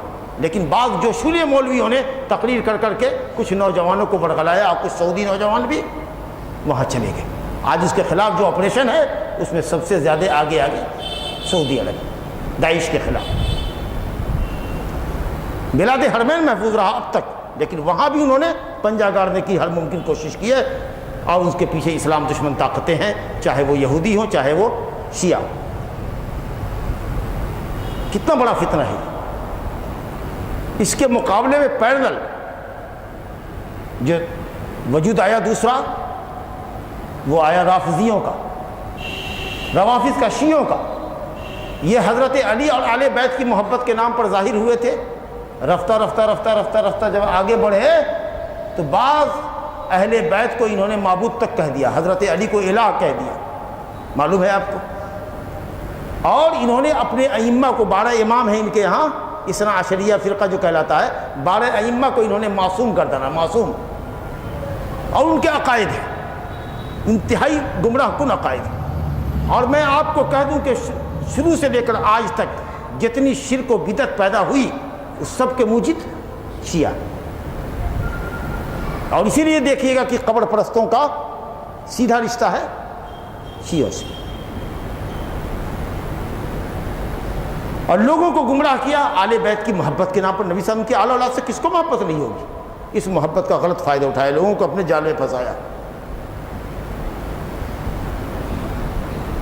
انتہائی خبیث، شر الطوائف، اہل بدعت کے سب سے برا فرقہ اگر کوئی ہے تو یہ شیعہ۔ جہاں سے ہم دین لیتے ہیں وہاں سے یہ دین نہیں لیتے۔ خلفائے راشدین میں 3 کو یہ مرتد کہتے ہیں، گالیاں دیتے ہیں، اور ان کے عقائد آپ کو معلوم ہے۔ محبت نبی کے اور آل بیت کی محبت کے نام پر انہوں نے لوگوں کے ساتھ کھلواڑ کیا، عقائد سے کھلواڑ کیا، فتنوں کو جگاتے ہیں یہ جی۔ اور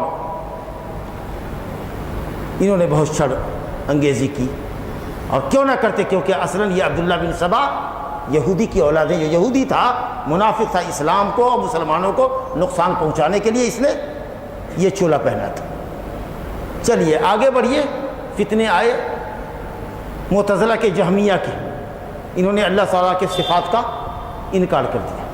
یہ ایک فتنہ تھا جس فتنے سے امت کے علماء نبرد آزما ہوئے جی، اور حضرت امام احمد بن حنبل کو کتنے کوڑے کی سزائیں لگائی گئی کہ قرآن مجید کو مخلوق کہو، اللہ کا کلام کو غیر مخلوق مت کہو، وغیرہ وغیرہ۔ آگے کچھ فتنہ چلا صوفیت کا، زہد اور تقوی کے نام پر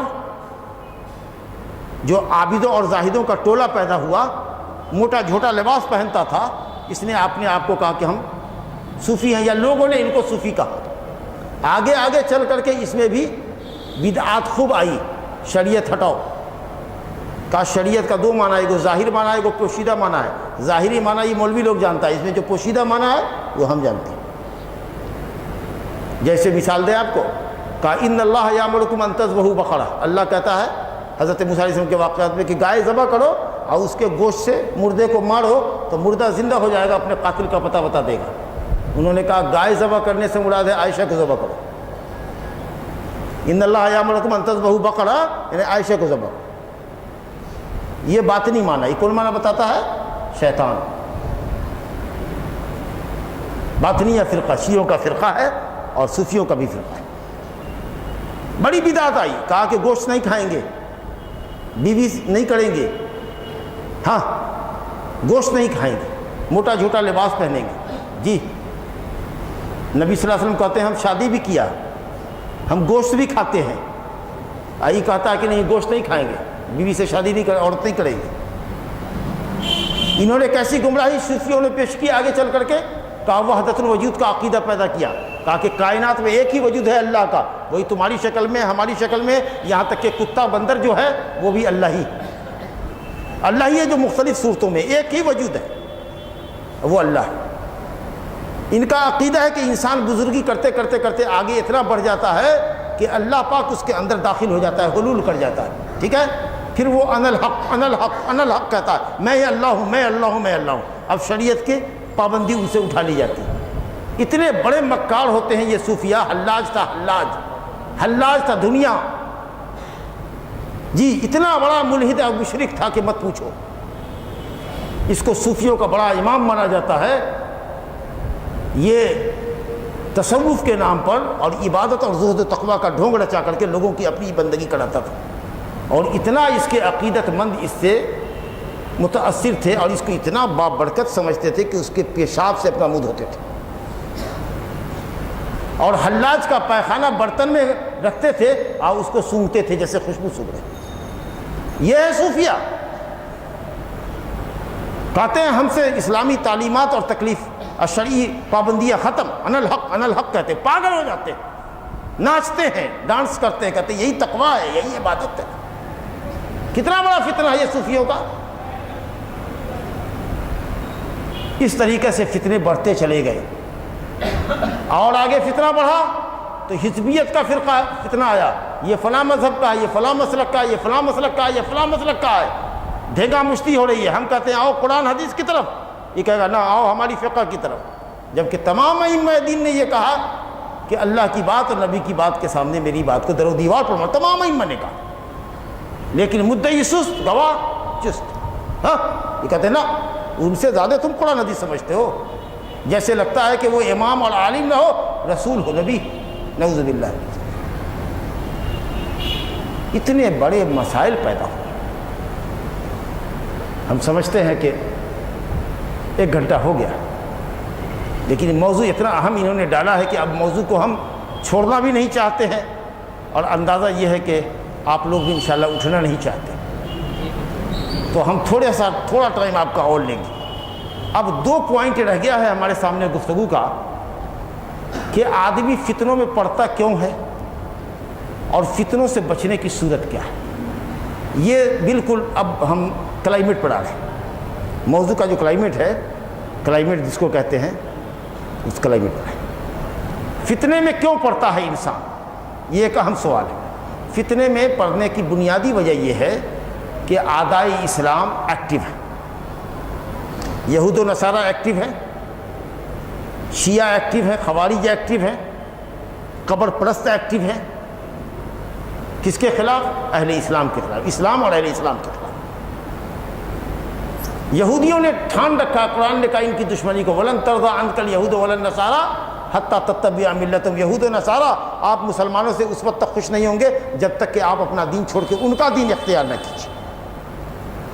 اور ان بدعتیوں کا کام کیا ہے کہ متشابہ آیات اور حدیث جہاں سے ان کو لگے گا کہ یہاں سے ہم اپنی بدعت کی دلیل لے سکتے ہیں، پختہ اور محکم آیتوں کو چھوڑ کر متشابہ آیات سے دلیل پکڑتے ہیں. اللہ نے کہا کہ یہ وہ لوگ ہیں جن کے دل میں چور ہے اسلام کے خلاف. فَأَمَّا الَّذِينَ فِي قُلُوبِهِمْ زَيْغٌ فَيَتَّبِعُونَ مَا تَشَابَهَ مِنْهُ ابْتِغَاءَ الْفِتْنَةِ وَابْتِغَاءَ تَأْوِيلِهِ.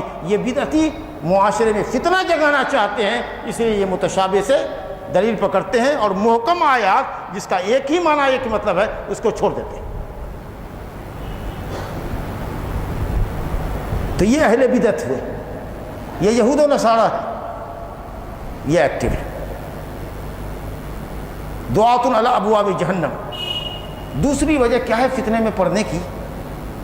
ہماری جہالت. ہمارے اکثر لوگ اسلامی تعلیمات سے ناواقف ہیں.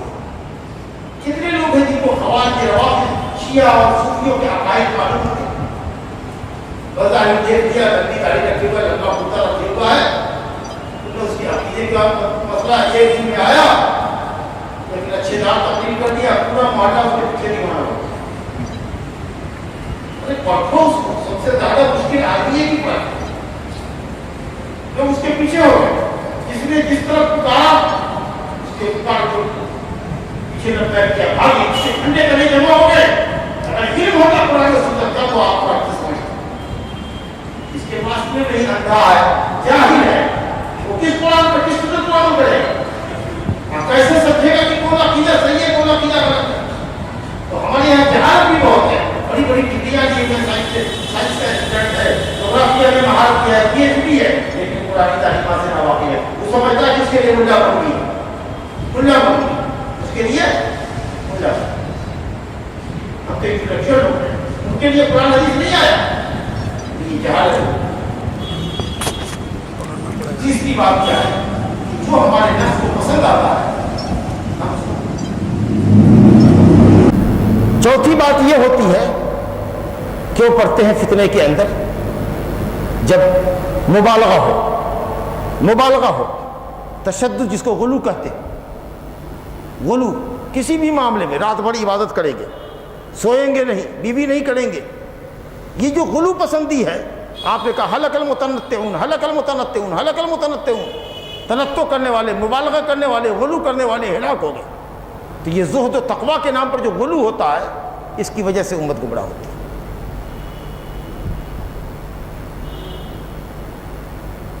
اور بھی بہت سارے اسباب ہیں فتنوں میں پڑنے کے لیکن بنیادی طور پر دعات دین کی کوتاہی کہہ لیجئے اور اس کے مقابلے میں دعات کفر و ضلال ایکٹیو ہیں اور وہ حسین جال پھینکتے ہیں. دوسرے یہ کہ ہمارے اندر جہالت ہے. اور تیسری بات یہ ہے کہ صاحب ہم اپنی خواہشات نفس کے غلام ہیں. اور چوتھی بات یہ ہے کہ ہم لوگ اگر علم لیتے بھی ہیں تو چھوٹ بھیا قسم کے لوگوں سے علم لیتے ہیں. فتویٰ پوچھ لیا ہر کسی سے. مولوی صاحب مسجد میں امامت کرتا ہے جمعہ کا خطبہ لچھے دار دیتا ہے تو اس سے یہ بھی لازم آتا ہے کہ وہ مفتی بھی ہو. مولوی صاحب فتویٰ ایک دیجیے تھے. اب مولوی صاحب نے بھی سمجھا کہ اتنے لوگوں کے بیچ سوال کر رہا ہے تو ہم خاموش رہیں گے تو بے عزتی ہوگی وہ بھی فتویٰ دے دے گا. علم لیا کس سے؟ چھوٹ بھیا قسم کے لوگوں سے جس کے پاس علم نہیں ہے. نیا مولوی ہے سنا خلافت اسلامیہ کا. ارے واہ سعودی عرب میں شاہی حکومت ہے یہ اسلامی خلافت ہے. یہ ابو بکر بغدادی ہے. یہ ابو بکر کون ہے؟ ابو مصعب کون ہے؟ ابو دجانہ کون ہے؟ ابو عمیر کون ہے؟ نام نہیں بولے گا کنیت بولے گا تاکہ اس کو پہچان ہی نہ سکے دنیا. بے نام و نسب لوگ ہوتے ہیں جن کو دنیا پہچان ہی نہ سکے کنیت استعمال کرتے ہیں. جی یہ چالاکی خوارج کی ہے اور مکاروں کی. نام نہیں بولیں گے کوئی سامان حیات ان کی نہیں پتہ لگے گی. ابو فلانے کا باپ چرانے کا باپ یہ سے نہ یہ سے پہچان ہوتی ہے. تو چھوٹے مولویوں سے پوچھا سب نے بہت اچھی بات ہے جانا چاہیے اس میں جوش جہاد بھڑکا دیا. ہاں بڑے عالم سے پوچھنا چاہیے. بڑے عالم سے دیکھیے گا یہ سب جو نوجوان ہے آج کل سپر سلفی کہلاتا ہے. اللہ تعالیٰ اس کو بنائے واقعی سپر سلفی. کہ ارے بڑے مولویوں کے پاس بچ جاؤ. ارے ان کے یہاں جاؤ گے یہ سب حکومت کے زرخرید ہیں سعودی عرب کے علماء. اللہ اکبر اتنے بڑے علماء ہیں ان کا زہد و تقویٰ للہیت. کہے گا یہ تو سرکاری مولوی لوگ ہیں سرکار کا فتویٰ دیتا ہے. سچ بڑے عالم کے پاس جانے نہیں دیتا ہے کہ وہ بتا دے گا کہ فتنہ ہے. لیکن چھوٹے چھوٹے مولویوں کے یہاں بھیجے گا. صفحاء الاحلام حدثاء الاسنان کم عمر کا آدمی کم بدھی کا آدمی. ابھی اس نے دنیا کیا دیکھی ہے؟ بڑے عالم کے پاس علم پختہ ہوتا ہے تجربہ ہوتا ہے وہ کچھ رائے دیتا ہے تو سوچ سمجھ کے دیتا ہے. اور حدیث ہے البرکۃ مع الاکابر. بڑے علماء کے پاس برکت ہوتی ہے. چھوٹ پہیا کے پاس جا کے پڑھتا ہے بڑے عالم کے پاس بھاگے گا. جیسے شیطان بھاگتا ہے ویسے ہی سے بڑے مولوی کے پاس نہیں جاتا ہے. اس کی وجہ سے گمراہی پھیلتی ہے.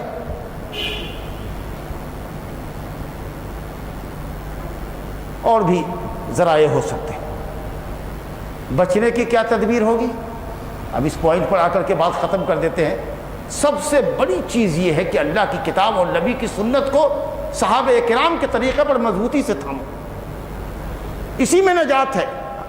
من تمسک بسنت نجا. حضرت امام زہری کہتے تھے کہ جو سنت کو جتنا لازم پکڑے گا اتنا ہی وہ فتنے سے نجات پائے گا. اللہ فرماتا ہے واعتصموا بحبل اللہ جمیعا، سب مل کے اللہ کی رسی کو مضبوطی سے تھام لو، قرآن اور حدیث کو مضبوطی سے تھام لو۔ نبی صلی اللہ علیہ وسلم نے فرمایا کہ دیکھو میں تم میں دو چیزیں چھوڑ کر جا رہا ہوں، ایک اللہ کی کتاب، ایک نبی کی میری سنت، اس کو مضبوطی سے پکڑو گے ہرگز گمراہ نہ ہوگے۔ نبی صلی اللہ علیہ وسلم نے یہ بھی فرمایا کہ تم میں کا جو کوئی میرے بعد زندہ رہے گا امت میں بڑے اختلافات دیکھے گا، تو اختلاف اور فتنے کے وقت میں کیا کرو گے؟ میری سنت تلاشو گے، اور اگر جہاں میری سنت نہ ملے تو خلفائے راشدین کی سنت تلاشو گے، اور اس کے علاوہ اگر کچھ ہوگا تو سمجھ جاؤ گے گمراہی ہے، بدعت ہے، اس میں مت پڑنا۔ کتنا بہت واضح کس طریقے سے لکیر آپ نے کھینچ دی، اور بھی بہت ساری دلیلیں موجود ہیں۔ اتنی روشن شاہراہ پہ نبی صلی اللہ علیہ وسلم نے چھوڑا ہے کہ اگر علم شریعت ہم کو معلوم ہو جائے، ہر فتنے کو ہم سمجھ لیں گے کہ کون سا فتنہ کیا ہے، کون سی بدعت کیا ہے۔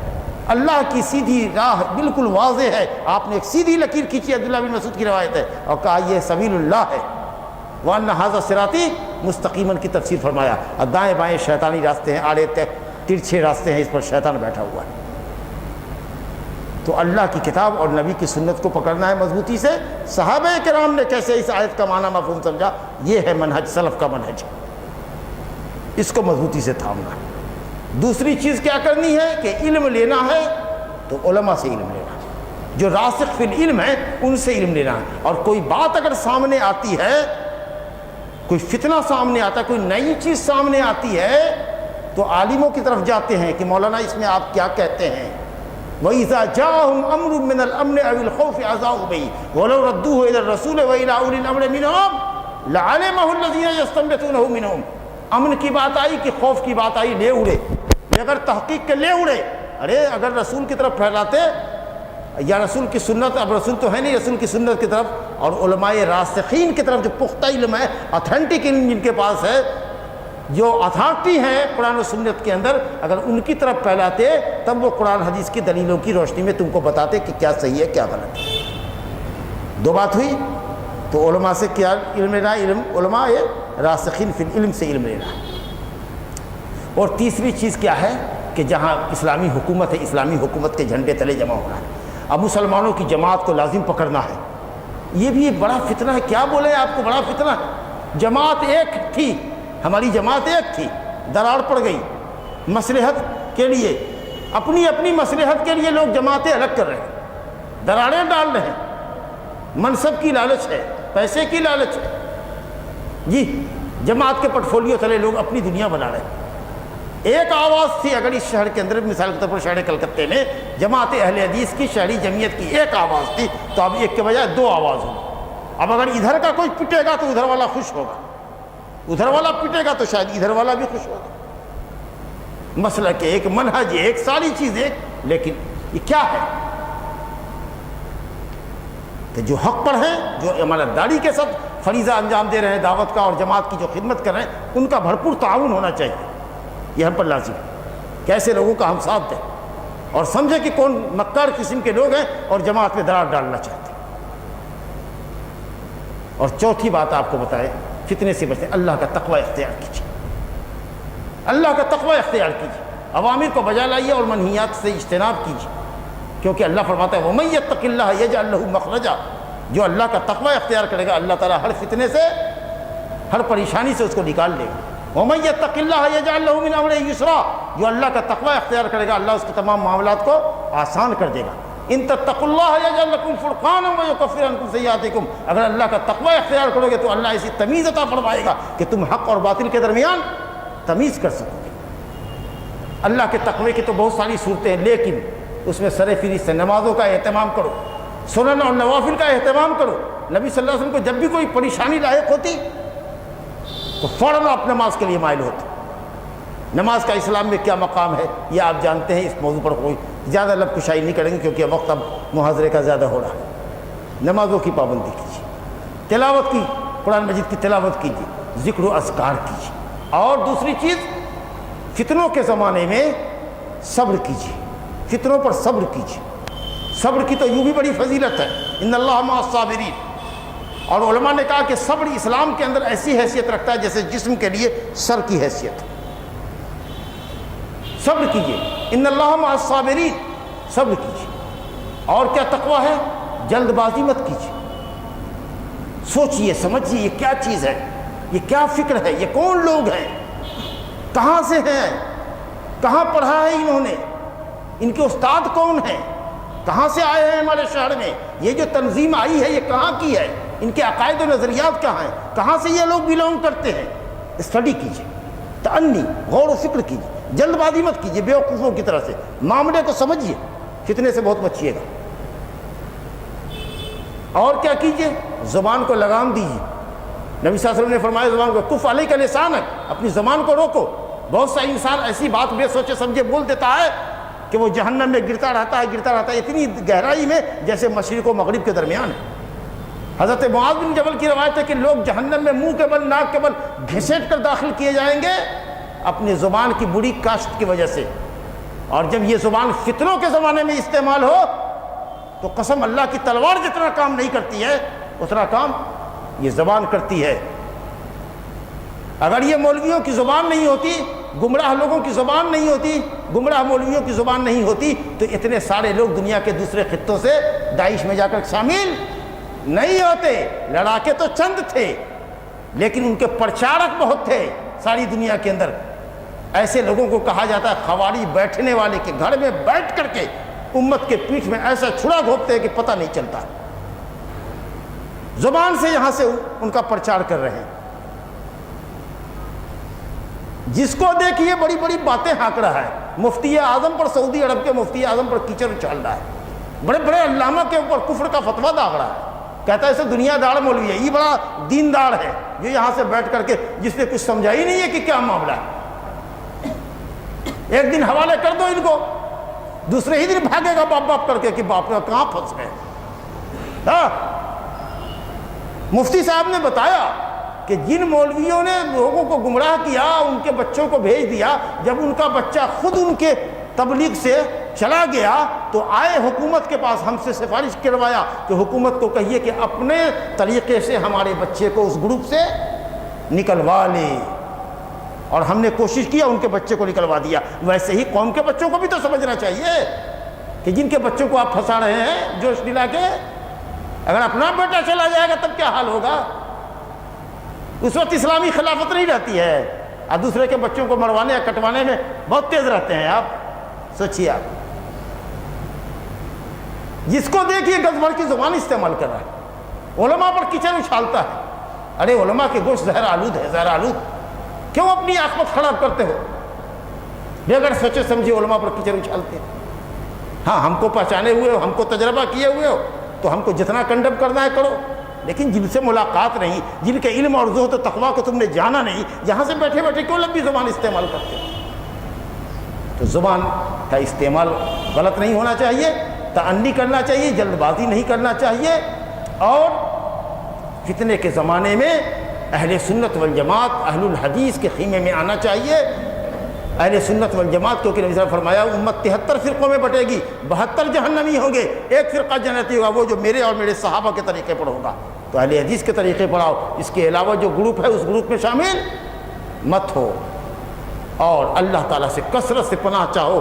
اللہم انی اعوذ بک من الفتن ما ظہر منہا وما بطن، اے اللہ ہم سب کو فتنوں سے بچا، چاہے ظاہر ہوں یا باطن ہوں۔ تو اللہ تعالیٰ بیوی بچوں کے فتنے سے لے کر کے اور ان فتنوں میں جو فتنے دریا کی موجوں کے طریقہ سے معاشرے میں امڈے ہوئے ہیں، اور یہ جو فتنے ہیں خوارج کے، شیعوں کے، صوفیوں کے، مقلدوں کے، قبوریوں کے، بدعتیوں کے، شیعوں کے، اللہ تعالیٰ ان تمام فتنوں سے جو ابھی رونما ہے اور امت ان سے دوچار ہے، اللہ رب العالمین فتنوں سے بچائے، اور کتاب و سنت کی بصیرت ہم کو آپ کو عطا فرمائے، اور علماء راسخین معتبر اور پختہ علماء سے ہمارا اور آپ کو اللہ تعالیٰ ربط کرنے کی اور رجوع کرنے کی توفیق عطا فرمائے۔ اقول قولی ھذا واستغفر اللہ لی ولکم ولسائر المؤمنین من کل ذنب فاستغفروہ انہ ھو الغفور الرحیم۔ السلام علیکم ورحمۃ اللہ وبرکاتہ۔